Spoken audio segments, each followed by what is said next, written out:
going to talk to Rakib Ehsan, who, of course, is a political commentator, because the Southport inquiry began yesterday. I'm very pleased to say that following on from what we kind of decided to do very much early on in the proceedings, not to name the ghastly, horrible murderer of those three little girls, and we're going to do the same today. We're not going to name him. The Southport inquiry isn't going to do it either. Rakib, very good morning to you.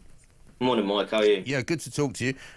We sort of started this a while back because I just said I don't want to see his picture, I don't want to see his name, I don't want to use his name, I don't want to give him any kind of oxygen and publicity. But let's talk a bit about the inquiry itself. What's it likely to discover? Is it going to ask the right questions? Is it going to be in any way instructive as to why Keir Starmer behaved in the way that he did? Well, some of the noises which have been made by the chair of the inquiry, Sir Adrian Fulford, are encouraging, Mike. I think the key thing here is to investigate how this could have been prevented.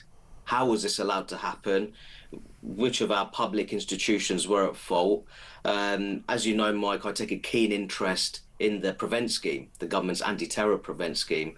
To my understanding, the perpetrator of these heinous crimes was referred to PREVENT on 3 separate occasions. Yeah.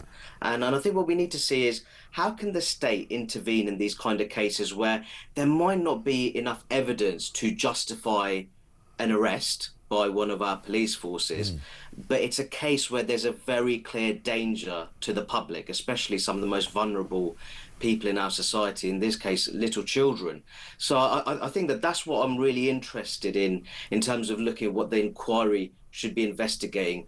The fact that this should have never happened, that this could have been avoided, and why it was allowed to happen. And I think that also includes determining public sector accountability as well. Yeah, I think that's absolutely right, because, I mean, I had a famous encounter with Lord Carlisle, who used to run PREVENT, who was very much on the side of those who said, oh, PREVENT's done a brilliant job, you know, you don't always catch everybody. But it really hasn't, and it's not really fit for purpose, I think, in the end. They have to conclude that, surely. No.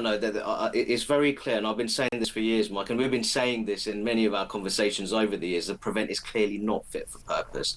And I think that the point we have to make here is that the terror threat that we're facing to the broader public, it is constantly changing. It's ever evolving. And I think if you look in this particular case, it's almost like a sort of salad. I'll call it salad bar extremism, Mike. Yeah. It's a sort of ideological pick and mix.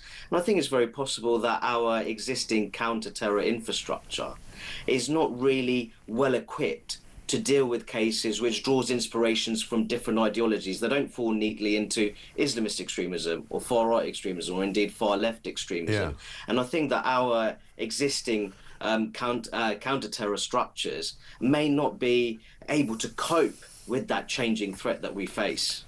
No, and of course one of the biggest problems that we've got is the likelihood that this will happen again and again and again and again. And we know that there's 500 terrorists who have been imprisoned for terrorist offences in this country, currently walking around on the streets.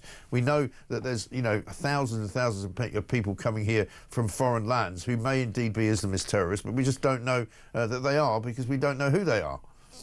Yeah, I think that this is admittedly quite sensitive, but I think the inquiry, perhaps it won't do this, or it doesn't intend to, but what are the circumstances under which the family of the perpetrator were allowed to resettle in the UK?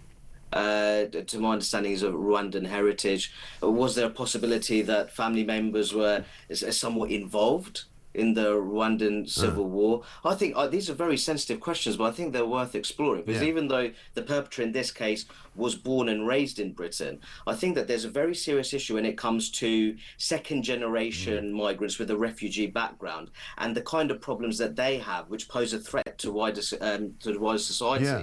Well, this has been sort of theorised about before, hasn't it? Because an awful lot of people have come, not necessarily in his case, but certainly from his parents' perspective, come from very, very violent societies, come from places where death and murder and mayhem and sort of, you know, torture are very much things that happen every single day. And you can't imagine that people who are exposed to that or who know about it would behave any differently. No, absolutely, and I think it's very important to make this point that in this particular case, that the perpetrator had a morbid fascination with violence and indeed genocides which have taken place in various parts of the world. So I think that there's many things that the inquiry can investigate, and I hope it does. Yeah, absolutely right. Rakib, we've got to leave it there because we're short of time today. Thank you very much indeed. Dr Rakib Ehsan, political commentator. You can find him on X, of course,